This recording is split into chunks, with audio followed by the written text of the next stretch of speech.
Om Swastiastu. Selamat datang Bapak, Ibu dosen pembimbing dan penelaah. Terima kasih telah bersedia hadir dalam acara sidang skripsi. Yang terhormat Ibu I Gusti Ayu Purnamawati, SE MSIAK selaku dosen pembimbing utama. Bapak Dr. Ananta Wikrama Tunggaatmaja, SE MSIAK selaku dosen pembimbing pendamping, dan Ibu Putu Eka Dianita Marfilianti Edewi, SST AK MSI selaku penelaah. Izinkan saya memperkenalkan diri terlebih dahulu. Perkenalkan, nama saya Niketut Ari Rahayuni dengan NIM 1717051385, Prodi S1 Akuntansi, jurusan Ekonomi dan Akuntansi. Adapun subbab yang akan kita bahas pada penelitian kali ini yaitu yang pertama pendahuluan, yang kedua kajian teori, yang ketiga metodologi penelitian, yang keempat hasil penelitian dan pembahasan, dan yang kelima adalah simpulan dan saran. Yang pertama yaitu latar belakang, di mana pertumbuhan penduduk di Indonesia kini semakin meningkat. Nah, maka dari itu, permasalahan baru pun akan mulai muncul dan tentunya akan berdampak pada perekonomian rakyatnya.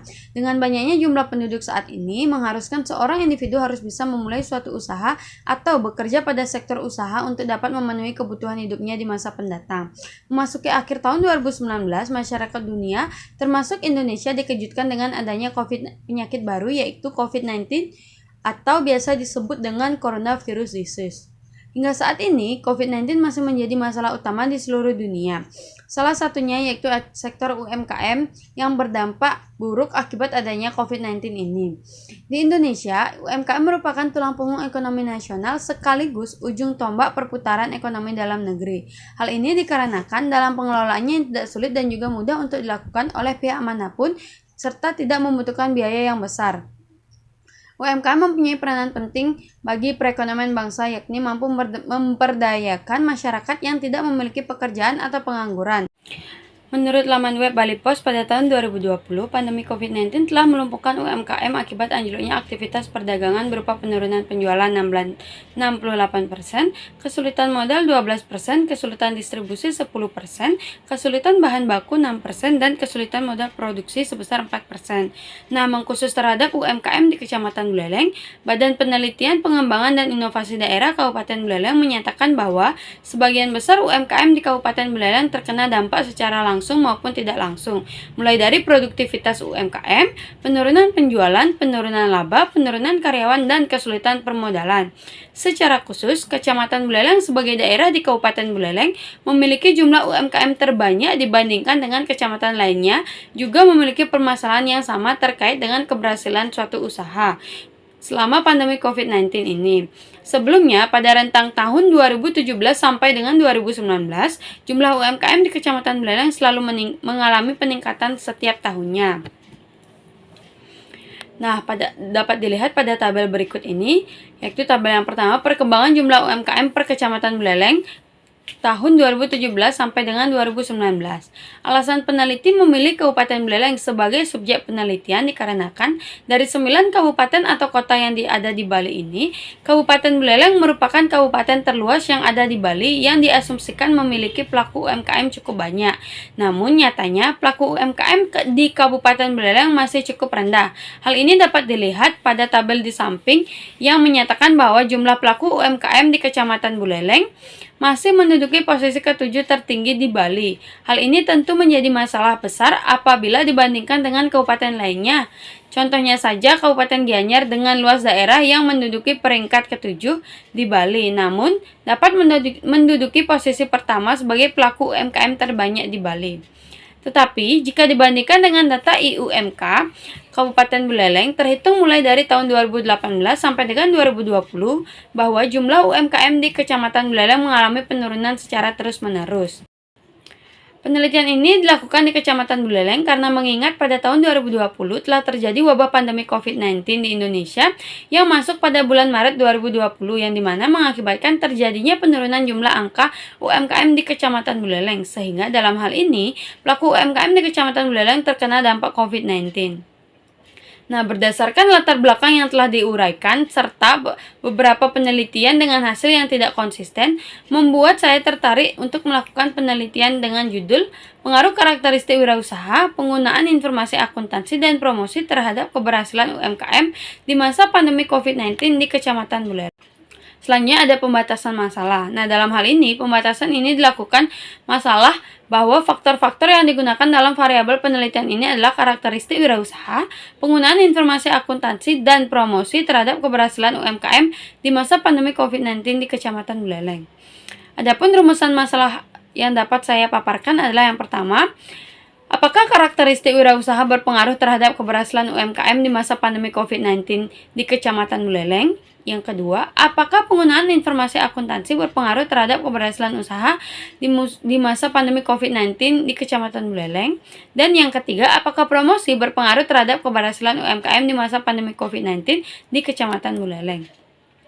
Adapun tujuan dari penelitian ini adalah untuk mengetahui apakah karakteristik wirausaha, penggunaan informasi akuntansi, dan promosi berpengaruh terhadap keberhasilan UMKM di masa pandemi COVID-19 di Kecamatan Buleleng.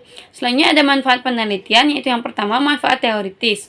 Diharapkan dapat menambah bukti empiris mengenai pengaruh karakteristik wirausaha, penggunaan informasi akuntansi, dan promosi terhadap keberhasilan UMKM di masa pandemi COVID-19 di Kecamatan Buleleng. Selanjutnya ada manfaat praktis yang ditujukan kepada penulis, pelaku UMKM, dan kepada Universitas Pendidikan Ganesha.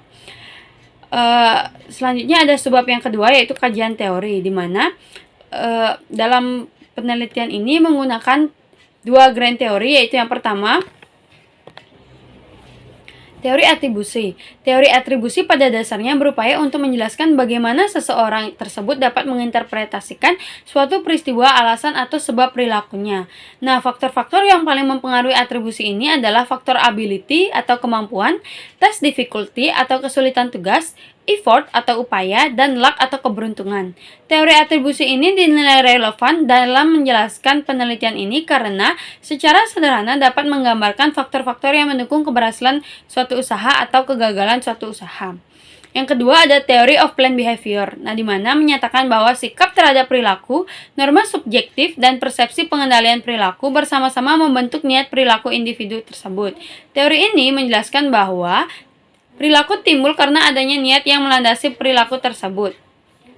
Teori of planned behavior ini cocok digunakan untuk mendeskripsikan perilaku apapun yang memerlukan perencanaan.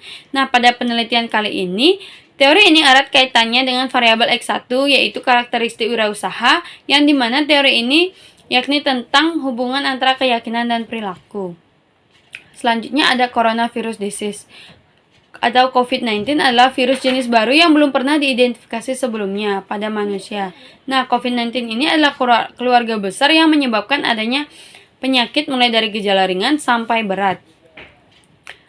Ada setidaknya 2 jenis coronavirus yang diketahui menyebabkan penyakit dalam menimbulkan gejala berat seperti Middle East Respiratory Syndrome atau MERS dan Severe Acute Respiratory Syndrome atau SARS.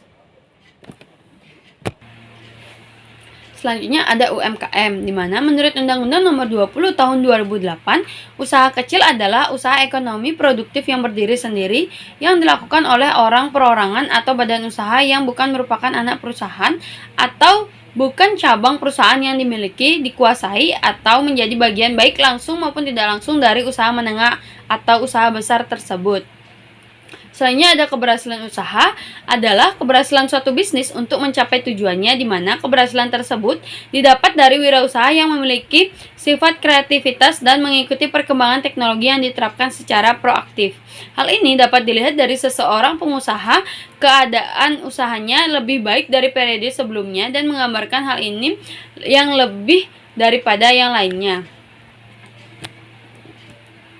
Karakteristik wirausaha adalah sikap atau perilaku seorang yang mampu menggunakan sumber daya seperti finansial, bahan mentah, dan inovatif, serta berani menanggung risiko yang moderat untuk menemukan peluang usaha sehingga terciptanya usaha baru. Selanjutnya ada penggunaan informasi akuntansi adalah sebuah proses cara, perbuatan, menggunakan, dan pemakaian informasi akuntansi untuk pengambilan keputusan ekonomi dalam menentukan pilihan di antara alternatif tindakan. Selanjutnya ada promosi adalah kegiatan yang dilakukan untuk mempengaruhi konsumen agar mereka mengetahui dan mengenal produk yang ditawarkan oleh perusahaan kepada mereka, dan kemudian mereka tertarik ingin mencoba lalu memberi produk tersebut. Dalam penelitian ini terdapat penelitian yang relevan, yaitu yang pertama penelitian dari Neti Herawati dan Reni Yustien pada tahun 2019, Nur Ali Fauzi pada tahun 2020, Munawarah pada tahun 2018, Ahmad Munib pada tahun 2018, Puji Mustafa Arifin pada tahun 2016, dan Siti Nur Aisyah pada tahun 2019. Adapun hipotesis dalam penelitian ini yaitu yang pertama, karakteristik wirausaha berpengaruh terhadap keberhasilan UMKM. Yang kedua, penggunaan informasi akuntansi berpengaruh terhadap keberhasilan UMKM. Dan yang ketiga, promosi berpengaruh terhadap keberhasilan UMKM. Selanjutnya ada metodologi penelitian.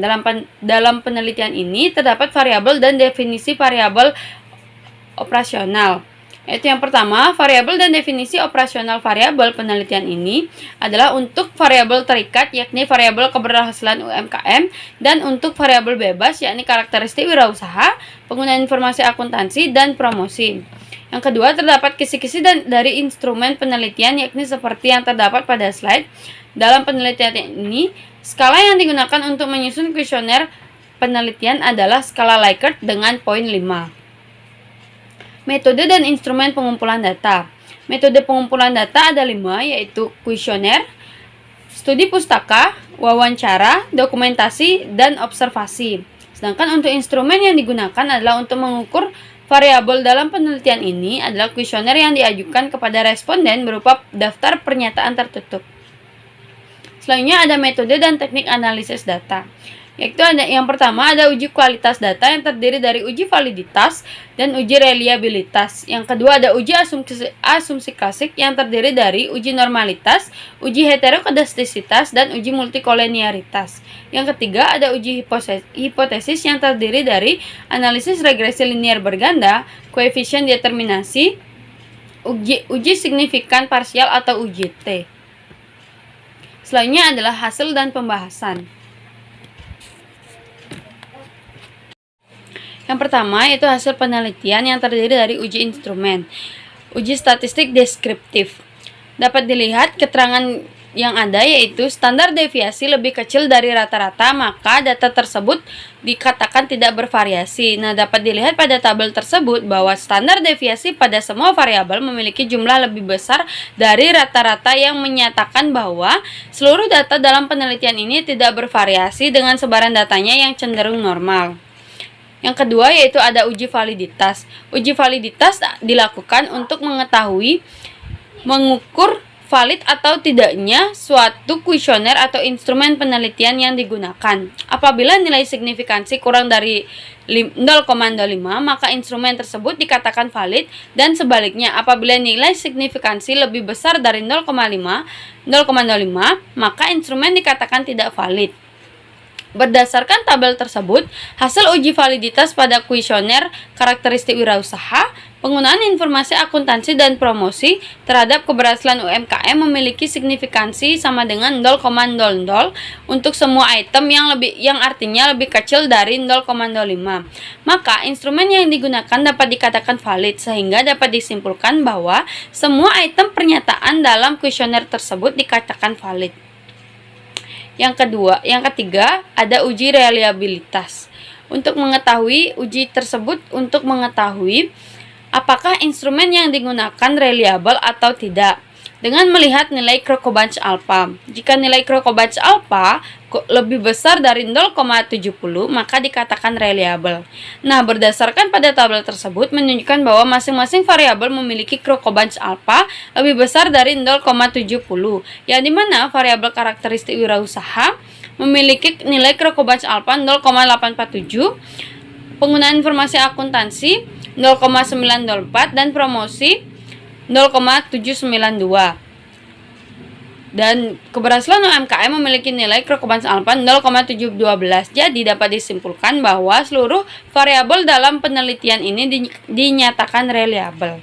Normalitas dilakukan dengan menggunakan one sample Kolmogorov-Smirnov test.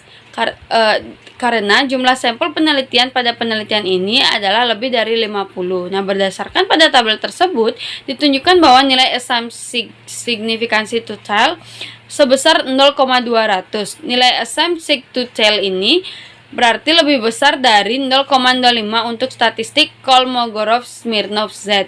Hal ini menunjukkan bahwa sebaran data dalam penelitian ini berdistribusi normal. Yang kelima ada uji heterokodastisitas. Dasar dalam pengendalian keputusan yang digunakan dalam penelitian ini adalah jika nilai signifikansi antara nilai variabel independen dengan absolut residual lebih besar dari 0,05, berarti tidak terjadi gejala heterokodastisitas. Pada penelitian tersebut, dapat dilihat pada tabel bahwa diketahui bahwa nilai signifikansi antara variabel bebas dengan absolut residual atau ABS lebih besar dari 0,05. Jadi dapat disimpulkan bahwa model regresi yang digunakan tidak terdapat adanya gejala heterokodastisitas. Yang kedelapan yaitu ada uji analisis regresi linear berganda. Dapat dilihat pada tabel tersebut bahwa terdapat rumus Y sama dengan alfa tambah beta 1 X1 tambah beta 2 X2 tambah beta 3 X3 tambah error. Analisis regresi linear ini digunakan untuk memprediksi perubahan nilai variabel tertentu bila variabel yang lain berubah, karena jumlah variabel independen dalam penelitian ini lebih dari satu sehingga menggunakan analisis regresi linear berganda. Nah, nilai konstanta pada penelitian ini ditunjukkan sebesar 1,858 menunjukkan jika variabel karakteristik wirausaha, penggunaan informasi akuntansi dan promosi bernilai konstan, maka variabel UMKM memiliki nilai positif satuan yaitu 1,8581. Contohnya, pada karakteristik wirausaha memiliki koefisien regresi 0,219. Nilai koefisien regresi yang positif menunjukkan bahwa karakteristik wirausaha X1 berpengaruh positif terhadap keberhasilan UMKM. Hal ini menggambarkan bahwa setiap kenaikan satu satuan karakteristik wirausaha dapat meningkatkan keberhasilan UMKM sebesar 0,219 dengan asumsi variabel independen yang lainnya tetap. Selanjutnya ada uji koefisien determinasi. Uji koefisien determinasi ini menunjukkan seberapa besar pengaruh variabel bebas terhadap variabel terikat, yang ditunjukkan dengan nilai adjust R-square. Pada penelitian ini menggunakan nilai adjust R-square karena adjust R-square itu adalah koefisien determinasi yang disesuaikan untuk regresi yang menggunakan 3 atau lebih variabel independen. Nah, berdasarkan pada tabel tersebut merupakan hasil dari determinasi koefisien yang dapat dijelaskan bahwa terdapat nilai R-square, R, dan adjust R-square. Dalam penelitian ini, koefisien determinasi sebesar 0,702 dilihat dari nilai adjust R-square. Hal ini menunjukkan bahwa 0,702 atau 70,2% variabel keberhasilan UMKM dipengaruhi oleh variabel karakteristik wirausaha, penggunaan informasi akuntansi, dan promosi. Sedangkan sisanya yakni 29,8% dipengaruhi oleh variabel lain yang tidak dimasukkan dalam model regresi ini. Nilai adjust R-square 0,702 yang bernilai positif menandakan bahwa variasi dalam variabel dependen dapat diterangkan oleh model regresi. Selanjutnya adalah hasil uji T. Acuan yang digunakan dalam pengambilan keputusan adalah jika nilai signifikansi lebih kecil dari 0,05 dan T hitung lebih besar dari T tabel, maka H0 ditolak dan hipotesis diterima. Hal ini berarti bahwa secara parsial ada pengaruh signifikan variabel independen terhadap variabel dependennya. Nah, sebaliknya, jika nilai signifikansi lebih besar daripada 0,05 dan nilai T hitung lebih kecil dari T tabel, maka H0 diterima dan hipotesis ditolak, yang artinya tidak ada pengaruh variabel independen terhadap variabel dependennya. Pada tabel tersebut dapat dilihat bahwa seluruh variabel independen memiliki nilai signifikansi lebih kecil dari 0,05 dan nilai T hitung lebih besar dari T tabel. Maka dari itu seluruh hipotesis H1, H2, dan H3 dapat diterima dan variabel X1, X2, dan X3 berpengaruh terhadap variabel Y. Selanjutnya adalah pembahasan hasil penelitian. Yang pertama, pengaruh karakteristik wirausaha terhadap keberhasilan UMKM, di mana hasil pengujian hipotesis pertama yaitu mengenai pengaruh karakteristik wirausaha terhadap keberhasilan UMKM menunjukkan bahwa nilai koefisien regresi 0,219 dengan nilai signifikansi uji T sebesar 0,000 lebih kecil dari 0,05. Oleh karena itu, hipotesis pertama pada penelitian ini diterima. Hal ini menunjukkan bahwa karakteristik wirausaha berpengaruh positif dan signifikan terhadap keberhasilan UMKM di masa pandemi COVID-19 di Kecamatan Buleleng, yang artinya bahwa jika karakteristik wirausaha pada pelaku UMKM semakin tinggi, maka keberhasilan UMKM semakin tinggi pula. Hasil penelitian ini juga relevan dengan teori of planned behavior yang menjelaskan bahwa perilaku timbul karena adanya niat yang melandasi perilaku tersebut. Selanjutnya ada pengaruh penggunaan informasi akuntansi terhadap keberhasilan UMKM, di mana hasil pengujian hipotesis kedua mengenai pengaruh penggunaan informasi akuntansi terhadap keberhasilan UMKM yang menunjukkan bahwa nilai koefisien regresi 0,133 dengan nilai signifikansi uji T sebesar 0,000 lebih kecil dari 0,05, yang berarti bahwa hipotesis kedua dalam penelitian ini diterima dan H0 ditolak. Hal ini menunjukkan bahwa penggunaan informasi akuntansi berpengaruh positif dan signifikan terhadap keberhasilan UMKM. Nilai positif tersebut menunjukkan pengaruh yang searah, yakni semakin tinggi penggunaan informasi akuntansi, maka semakin tinggi pula tingkat keberhasilan suatu usaha yang dicapai oleh para pelaku UMKM di Kecamatan Buleleng di masa pandemi COVID-19 di Kecamatan Buleleng. Nah, penelitian ini erat kaitannya dengan teori atribusi karena penggunaan informasi akuntansi merupakan faktor internal dalam teori atribusi, di mana yang menjelaskan bahwa salah satu faktor yang mendukung terjadinya kegagalan atau keberhasilan suatu usaha adalah faktor yang berasal dari internal. Yang ketiga yaitu pengaruh promosi terhadap keberhasilan UMKM, di mana bahwa hasil pengujian hipotesis ketiga mengenai pengaruh promosi terhadap keberhasilan UMKM menunjukkan nilai koefisien regresi 0,437 dengan nilai signifikansi uji T sebesar 0,000, lebih kecil dari 0,05. Hal ini karena hipotesis ketiga dalam penelitian ini diterima dan H0 ditolak. Hal ini menunjukkan bahwa promosi berpengaruh positif dan signifikan terhadap keberhasilan UMKM. Program pemasaran yang tepat akan dapat membuat konsumen tertarik dengan produk yang kita tawarkan. Karena variabel promosi merupakan atribusi eksternal, maka penelitian ini erat kaitannya dengan teori atribusi yang menyatakan bahwa terdapat salah satu faktor yang dapat menunjang kegagalan atau keberhasilan suatu usaha, yakni yang berasal dari luar. Promosi yang dilakukan oleh suatu pelaku usaha harus dapat ditingkatkan setiap tahunnya untuk mendapat mendorong permintaan barang yang dapat ditawarkan. Selanjutnya adalah simpulan dari penelitian ini. Simpulan dari penelitian ini yang pertama yaitu karakteristik wirausaha berpengaruh positif terhadap keberhasilan UMKM. Yang kedua, penggunaan informasi akuntansi berpengaruh positif terhadap keberhasilan UMKM. Dan yang ketiga, promosi berpengaruh positif terhadap keberhasilan UMKM.